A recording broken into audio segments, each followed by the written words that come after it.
Buenas noches, mi nombre es José Antonio Hernández Gamarra y voy a hablar acerca del tema de RCP pediátrico. Bien, primero que nada me presento, soy médico residente en la especialidad de anestesiología del Hospital Rebagliati.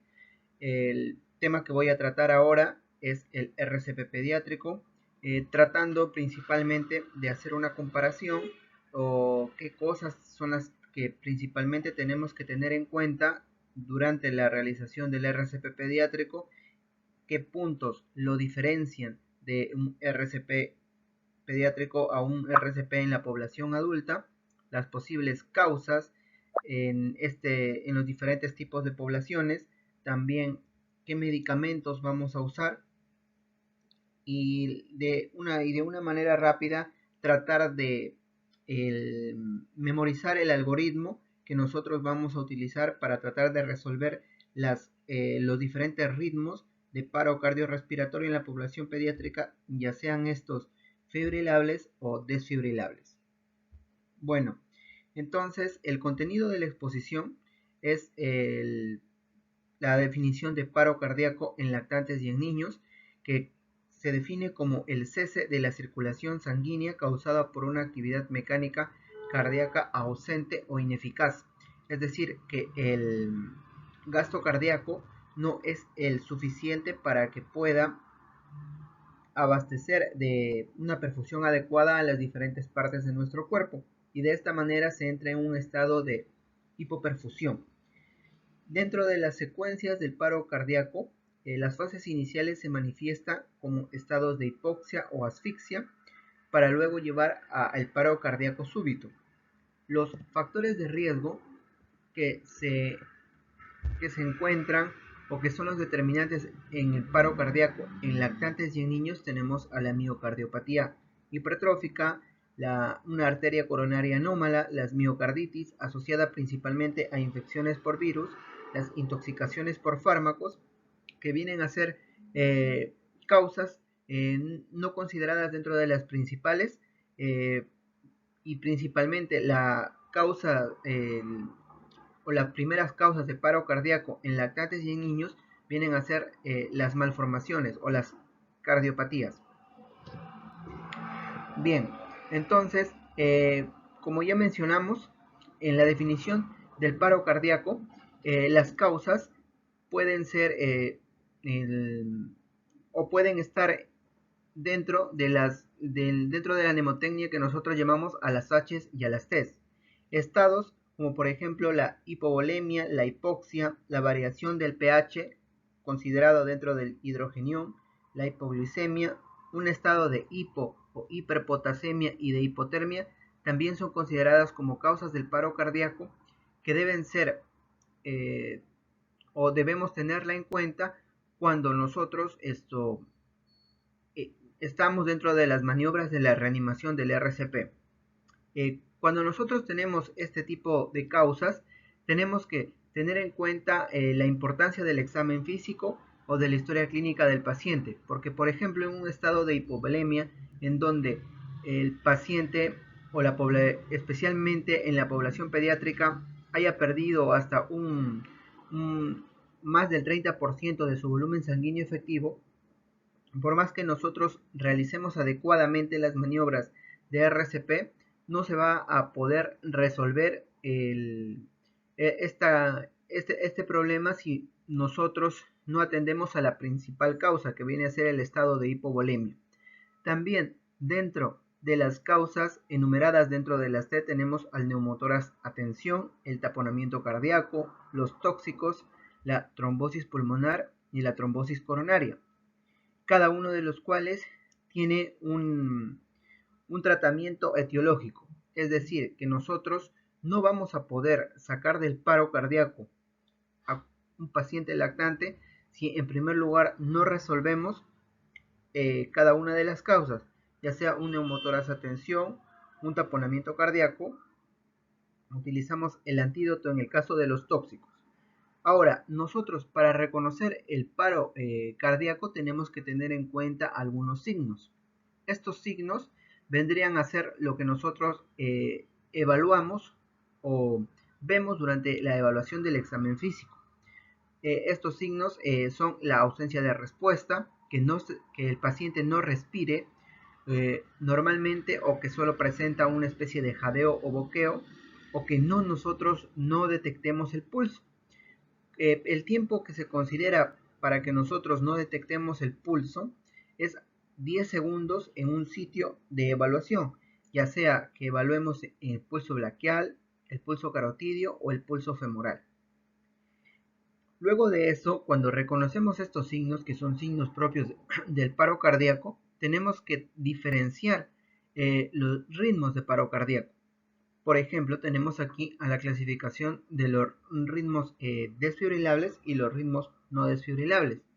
El ritmo desfibrilable tenemos a la taquicardia ventricular sin pulso, a la fibrilación ventricular, y los no desfibrilables a la asistolia y a la actividad eléctrica sin pulso. Los ritmos no desfibrilables son fácilmente reconocibles en el diagrama del electrocardiograma, pero existe a veces dudas en reconocer a la taquicardia ventricular sin pulso o a la fibrilación ventricular. Una comparación o una analogía que se puede hacer entre los diferentes tipos de ritmo de paro cardíaco es que en los primeros existe una falla de la conducción eléctrica del corazón, y en los segundos existe una falla del cardiomiocito, o sea, de la célula que conforma al corazón, y cada uno de los cuales tendría una manera o un tratamiento distinto. En los primeros sería la desfibrilación, y en los segundos tendríamos que usar un medicamento propiamente dicho como la adrenalina. En los ritmos no desfibrilables tenemos que tener en cuenta que durante la administración del medicamento podrían cambiar a desfibrilables y estos desfibrilables a no desfibrilables. Y aquí pasamos a el manejo del paro cardíaco, en donde cuando nosotros ya clasificamos si el ritmo es desfibrilable o no desfibrilable, por ejemplo, pasamos a realizar el RCP de alta calidad. Para esto, vamos en un inicio. Tenemos un ritmo desfibrilable, una fibrilación ventricular o una taquicardia ventricular sin pulso. Lo que nosotros hacemos, en primer lugar, es la desfibrilación, lo que aquí se describe como una descarga, luego de la cual, por 2 minutos, realizamos las maniobras de RCP y vemos nuevamente si el ritmo persiste o sigue siendo desfibrilable, o se ha vuelto quizás no desfibrilable. Si persiste siendo desfibrilable, se procede a una segunda descarga para luego continuar con 2 minutos de un RCP de alta calidad. A partir de esta segunda descarga es que se considera la administración de adrenalina o del vasopresor. También se debe considerar la monitorización y también el manejo de una vía aérea avanzada, para luego continuar monitorizando si el ritmo es desfibrilable o no desfibrilable. La adrenalina se puede administrar en intervalos de 3 a 5 minutos. Bien, ahora, si el ritmo es no desfibrilable, como por ejemplo la asistolia o la actividad eléctrica sin pulso, se pasará a la administración directa de la adrenalina. Luego de la administración de adrenalina pasamos a 2 minutos de RCP, en los cuales se administra la adrenalina y también pasamos a monitorizar nuevamente si el ritmo sigue siendo no desfibrilable o pasó a ser desfibrilable. De esta parte, lo más importante que tenemos que tener en cuenta es que durante la evaluación, si el ritmo es desfibrilable o no desfibrilable, los primeros minutos nosotros tenemos que tratar de asegurarnos de tener ya una vía endovenosa para poder administrar los medicamentos. En el manejo de los ritmos desfibrilables, en la primera descarga se hace una desfibrilación de 2 Joules por kilo, en la segunda descarga de 4 Joules por kilo, y a partir de la tercera descarga, si el ritmo es desfibrilable, se puede hacer una descarga de más de 4 Joules por kilo hasta llegar a 10. Nuevas recomendaciones por personal experto menciona que puede hacerse desde la primera descarga ya una desfibrilación con 10 joules por kilo, porque lo que nosotros pretendemos lograr es una respuesta rápida. Y también en los ritmos no desfibrilables lo que se tiene que tener en cuenta es la dosis de la adrenalina, que por ejemplo en la población adulta es una ampolla, 1 miligramo cada 3 a 5 minutos, pero en la población pediátrica es 0.01 miligramos por kilo, y que tiene que haberse diluido el medicamento previamente, de 1 en 10.000. Ahora, en la monitorización del RCP, nosotros tenemos que realizar compresiones de 100 a 120 por minuto. Comprimir con fuerza el tórax al menos un tercio del diámetro anteroposterior, permitir la expansión torácica, minimizar las interrupciones y evitar una ventilación excesiva. Todas estas son consideraciones que tenemos que tener en cuenta durante la realización del RCP de alta calidad. Las cosas más importantes vienen a ser, en primer lugar, diferenciar si el ritmo es desfibrilable o no desfibrilable, cuántos joules vamos a administrar en la primera y en la segunda descarga, y también la dosis de la adrenalina para la población pediátrica, así como cuánto nosotros tenemos que comprimir el tórax y fijarnos en que el tórax regrese a la posición inicial. El resumen de los componentes del RCP de alta calidad están en este cuadro, ¿no? En donde nos enumeran los distintos tipos de poblaciones que son sujetos de recibir RCP. Por ejemplo, los lactantes, que es la población de menos de 1 año de edad, los niños desde un mayor a 1 año hasta la pubertad, y por último los adultos y adolescentes. Una de las cosas que tenemos que tener en cuenta es la seguridad del lugar en donde se va a realizar el RCP.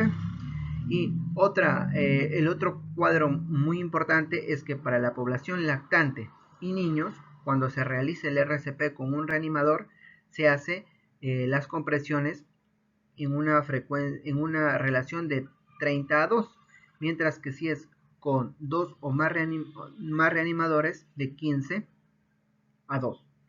En la población adulta, ya sea con 1 o 2 reanimadores, siempre es de 30 a 2.